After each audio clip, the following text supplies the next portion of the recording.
I still remember the smell of pine that morning. Fresh, clean. The kind of air that makes you feel like maybe, just maybe, things could get better. That's why I agreed to go on the trip. Lena wanted one last family weekend in the woods. A fresh start, she called it. Said it would help the kids. Help us. But I knew the truth. There was no us anymore. 2 months before that trip, I found out she'd been cheating on me. Not just once. For months. It started with little things. Her phone always face down. Late work calls behind a closed door.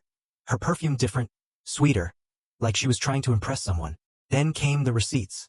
A hotel in Cedar Ridge. Same weekend she said she was helping her sister move. Room 214. Paid in cash.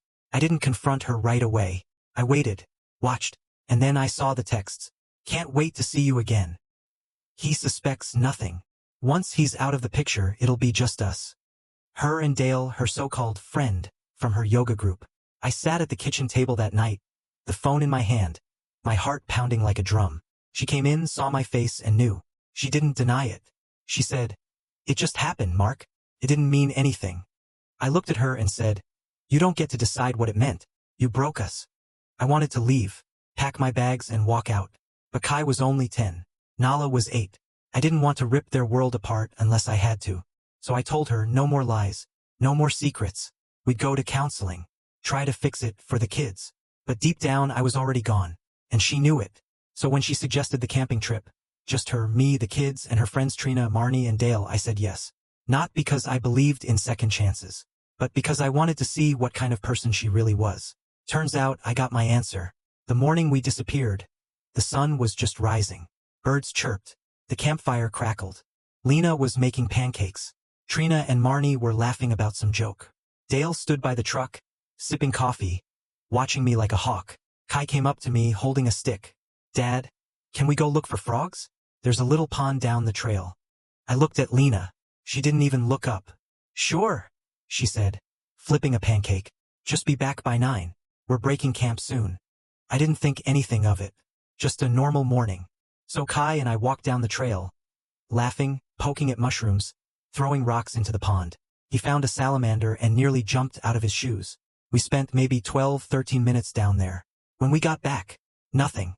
No fire, no laughter, no voices, just silence, and the smell of cold ash. I stopped dead. "Kai, stay behind me." I stepped forward slowly, heart pounding. The tents were gone. The coolers, the chairs, the cars, all 3 of them vanished. No tire tracks, no footprints, not even a wrapper on the ground. It was like the whole group had evaporated.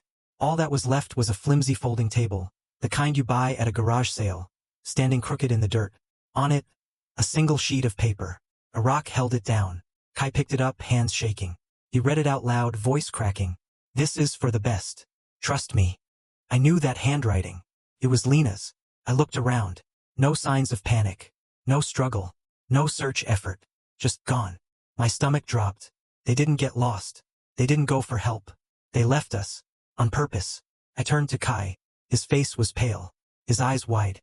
"Dad, are we gonna die out here?" I didn't answer right away. I looked at the sky. At the trees. At the empty space where our life had been just an hour ago. Then I knelt down, put my hands on his shoulders and said, "No, son, we're not gonna die. We're gonna survive. And when we get out of here, they're gonna wish they'd never turned their backs on us. Because this wasn't just abandonment. This was revenge. For finding out the truth. For not playing along. For refusing to be the forgiving husband, while she and her friends laughed behind my back. They thought I'd break. They thought Kai would cry.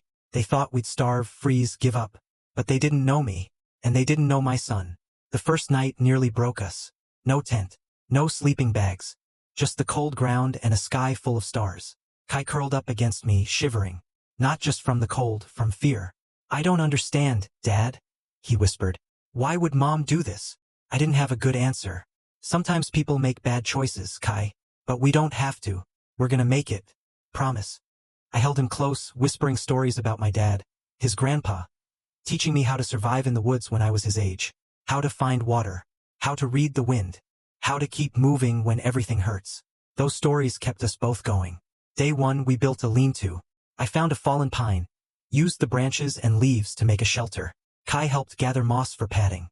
His hands were raw by the end, but he didn't complain. We found a hollow log and used my shirt to funnel rainwater. Drank it slow.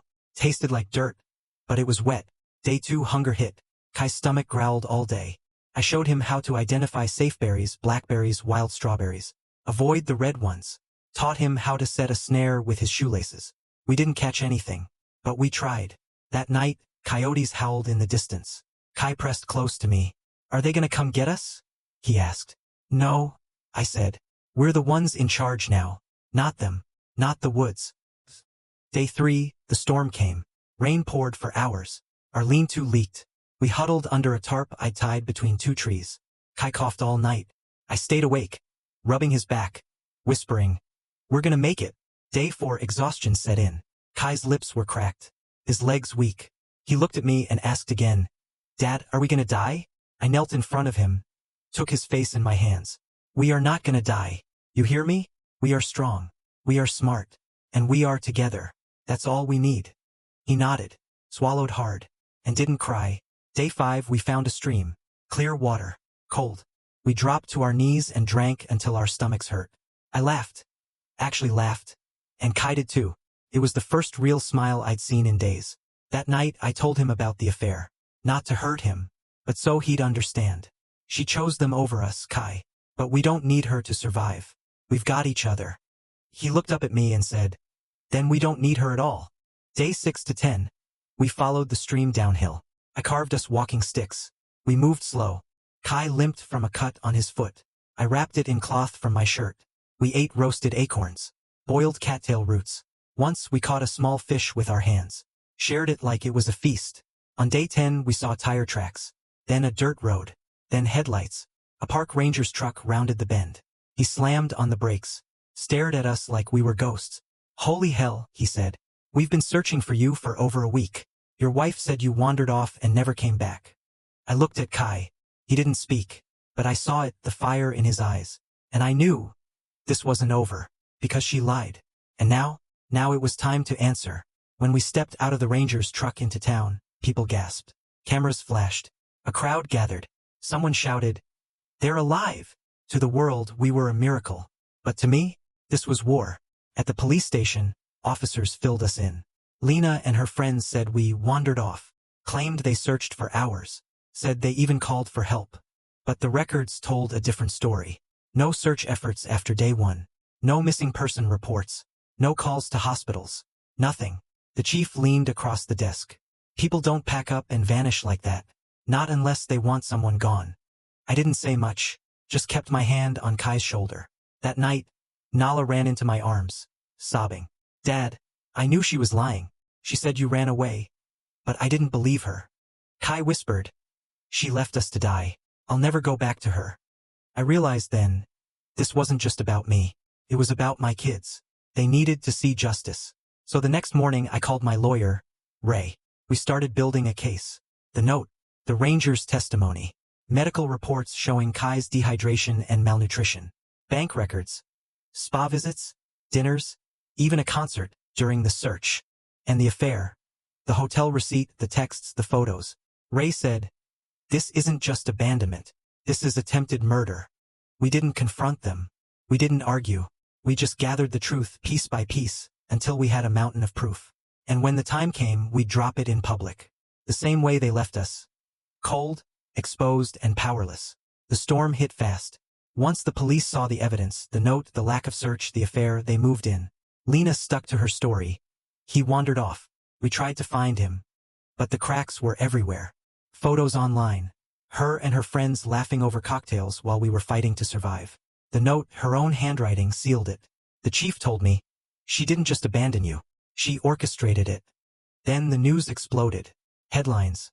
Father and son abandoned in wilderness. Survived 10 days. Wife and friends face charges. Affair. Plot revealed.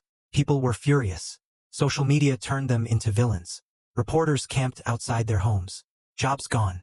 Friends gone. Families disowned them. Ray filed for full custody. Judge didn't hesitate. Lena's rights gone. Civil suits followed. Their accounts froze. No more spa days. No more freedom. In court, Kai stood up. Voice trembling but strong. "She left us to die. I don't want to live with her. Ever." The room went silent. Lena broke down. But no one comforted her. Her friends wouldn't even look at her. The same people who laughed as they drove away were now facing the truth. They destroyed their own lives. The courtroom was where it ended. Lena, Trina, Dale, and Marnie stood in handcuffs. The prosecutor said, "This wasn't negligence. This was premeditated. They left a man and a child to die." Evidence was airtight. Gavel came down. Guilty. Prison time. No leniency. Outside, cameras swarmed. Lena's face, once loved by the world, now burned into infamy. But the real justice came quietly. After sentencing, Kai tugged my sleeve. "Dad, we made it. Together." I pulled him close. Tears burned my eyes. Not from pain, but from pride.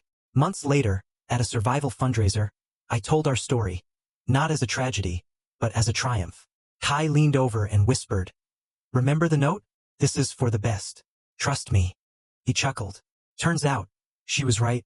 It really was for the best. The crowd stood and cheered, and I finally understood. They left us in the forest to die.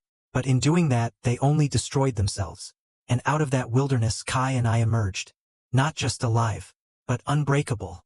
Years later, Lena's still in prison. Never adjusted. Her friends turned on each other. Betrayal ate them alive just like they tried to do to us. When I saw a news blurb, "Inmate denied parole for lack of remorse," I didn't feel anger, just pity. As for us, we rebuilt. Kai's a leader now. Strong, loyal, unshakable. We tell our story in schools, conferences, survival programs. We're not victims. We're proof that no matter how dark it gets, you can make it through. As long as you've got someone to fight for. They thought they left us to die. Instead, they buried themselves. And we walked out, stronger, united, and free. Was this revenge justified? Tell me what you think in the comments. If the story hits home, share it with someone who needs to hear it.